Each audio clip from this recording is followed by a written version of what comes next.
bafowethu angingenanga enkonzweni ngangibona ngiyithinta ngiyishiya angazi noma ngamcela nomfo kaDlamini ukuthi ekenyangazise ngaphambi kodwa ukuthi nginiyeze umfo kaDlamini ngicela ukunikeza uSimiso ethi qaphu 2 minutes yobamkhulu bakhonzi amen. Amen bakhonzi bathixo. Igama kuSimiso umfana wakaNgwenya khona endabeni zasizwe lisho kodwa ngokudabwa ngidabo iGreat Town eBathenjini. Ngothando ke nje bantwana bomkhonzo uThixo wathi umfethu mengitshela ngeprogram azobe yenzela abantu abasha. Ngase ngiba nothando lokuthi nami ngiyafisa ukuthi ngizocontributor njengoba uNkulunkulu nathi sibekile la kasibeke khona khona ukuhlanipha nokwazi kwethu kodwa kuwumusa ovela kuye uShempu Nyazulizulu.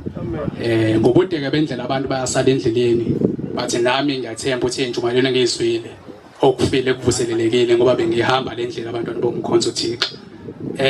Iprogram engize nayo nje imfishane kakhulu ngokukhuluma ke noSihlalo savumelana ukuthi abantwana abangenawo ama license cross laba abafuna ukuthi befunde learners bazokwenza idraw abafowethu kube khona lento ekuthiwa lucky draw.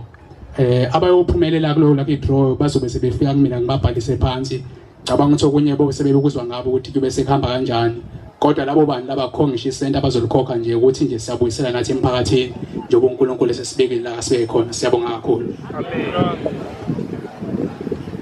Ukuba sikhe enkonzweni ngabe ngithi akubethe ihlombe kodwa kuba senkonzweni sothi amen.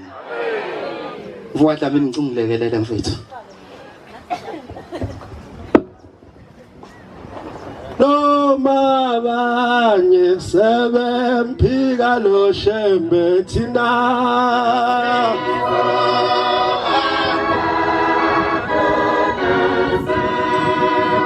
ithi noma banye sebemphika lo Shembe thina sizohamba basukuma baholi bonke abaholi akuqala abaholi kanti bazonzani noma banye sebemphika lo Shembe thina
Unyazeluya